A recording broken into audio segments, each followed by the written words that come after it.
Hello there, welcome back to my YouTube channel. This is Cassie.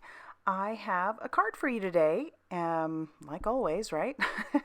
And I am going to get started doing some stamping. So I'm going to use the My Favorite Things Friends at First Sip along with the matching dies eventually. But I'm going to put a piece of Neenah cream cardstock, which is 80-pound cardstock, into my Mini Misty. I'm going to pull out the stamps that I plan to use. I'm using the two girl images, and then I'm also going to use the coffee mug a little bit later on. I'm going to take my hand and rub that over the stamps to condition them just a little bit, and then I'm going to ink those up with Memento Tuxedo Black ink. This combination, along with that Neenah cardstock, are a good fit for Copic coloring or any alcohol marker coloring. And then I'll just stamp out those two coffee mugs that I needed. And so here's my Copic coloring. I'm going to show all the colors up on the screen, and typically I would like to, do a little experimentation with the skin colors, but today this card is specific for a friend of mine. We are moving. This is no surprise if you've watched any of my videos. I've talked about it because it's consumed my life lately. As a matter of fact, the boxes should be completely packed by this point, if not already on the truck. All depending, I suppose, when I schedule this video to go up. But I have made this card specifically for a friend of mine that we have gotten together periodically over the last year or so, just having coffee, encouraging each other as moms and friends and military wives, and so she's just special to me. And so I have made this with her in mind. So I am coloring the one girl a little bit like me, even though my hair color is not this red. I am coloring it this color. I don't know why I chose this color. I think it's just because I really liked it. And maybe it's because I wish my hair was this color. I don't know. But so I'm going with more of a little bit of a red tone for my hair, and then hers will be much darker. It's funny, we both wear glasses, so I could have drawn something in, but I knew I would have completely ruined the image if I had tried that. So we're just going to pretend like we don't have glasses, and who knows? So I think she's going to like this. But I am doing my typical Copic coloring. I start with the lighter color first, and then I will do my darker color over the top, and then kind of blend that out once again with the lighter color. So here I'm using an E27 for the lighter tone, and then I'm going to do the E49 for the darker tone to give her hair some low lights. My skin tones were E00 and E11. And then when I'm going to go on to coloring the clothing, I actually had picked out some pattern paper.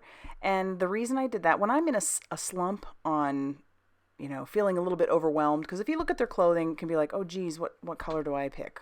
I like to just go to my paper stash, my pattern papers, and just go through those. And you would be surprised how quickly you can become inspired just by the colors in some of those pattern papers. And the pattern papers I chose, I'll just go ahead and tell you, you could see them in the beginning. It's the Die Cuts with a View, No Prob Llama. It's a matte stack. And I don't know if it's still available. I think it is, so I will definitely have that linked down below if I can find that. But I chose that, and it's just fun. I like doing that. Just grab the paper, pull it up to my hex chart or my color chart of Copics, and then I can just pick the colors from there. And so I just think that's fun.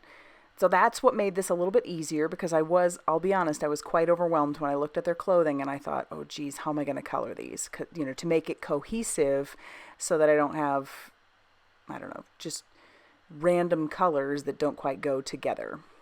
And so I'll just keep coloring, and I'm going to move on to her leggings. I'm using BG10 and BG57. And if you look at that and just look at those numbers are quite far on the spectrum of the BGs, because, you look at the BG5 and BG1, that's, the brightness it's going to be quite far from each other. And so you do have to do a little bit of blending, but that's what I love about alcohol markers, is that you can blend just about any colors. You just have to work them. And sometimes it takes a little bit of practice trying to get the right amount of color down so that you don't have maybe too much of, like, say, for example, this BG57, and then trying to blend that out without getting too much bleeding. But they ended up working out really nicely. I was a little like, okay, how's this going to work? But I have surprised myself with how bold I have become trying to blend out colors that might not necessarily go right together.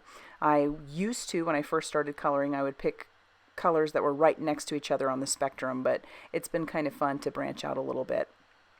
So this is V01, and I believe that's V05. I didn't put the cap up there, but those are the purples that I've chosen. Well, there it is, V05. And I'm liking how all these are going together, and that's the beauty of the pattern paper inspiring you, is that chances are, if it's on that pattern paper and you were drawn to it, it's going to look good together on whatever it is you're coloring. So my yellows were Y21, and that's my lighter one. And then I'm going to move on to the YR31.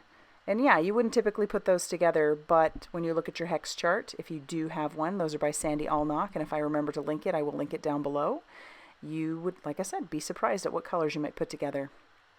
I did choose some, well, they're a little bit more earthy tone oranges, or yellows. It's the yellow reds, so basically an orange. And I figured these looked like a very rich leather.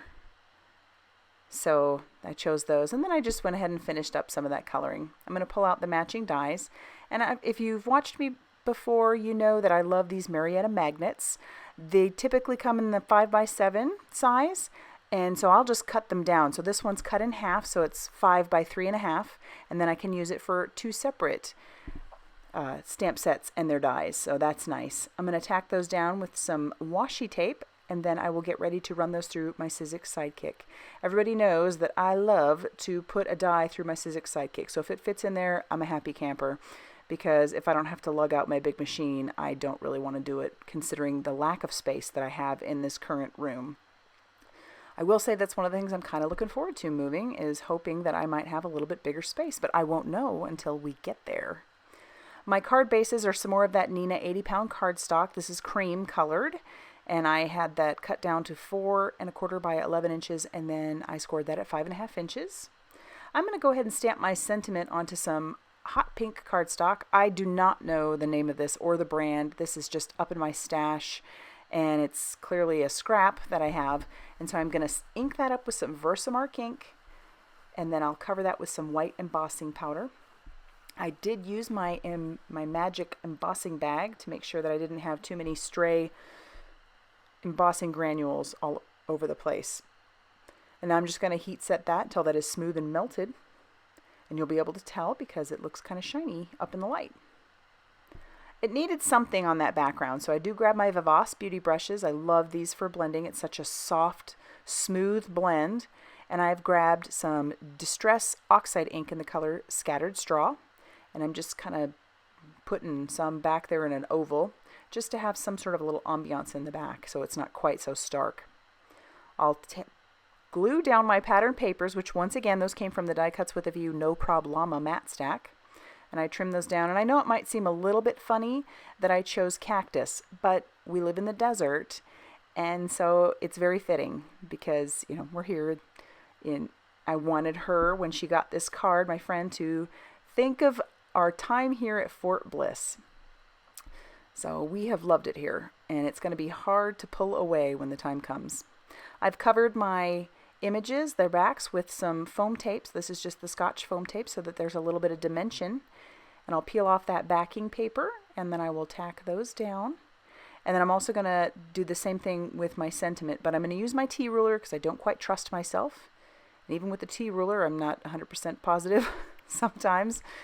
And so I've got that, So I've tacked that down, and then I'm going to go on to stamping on the inside before I do any embellishments on the outside. I don't always do this. I wish I did, because I love the look of the inside being decorated. It just looks so nice and finished.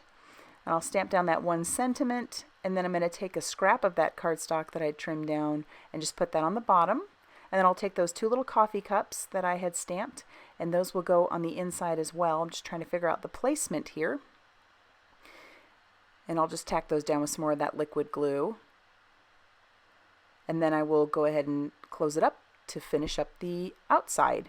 And I've chosen the Nouveau Jewel drops in the color Honeysuckle. So these are transparent, and they just dry with a tint of color.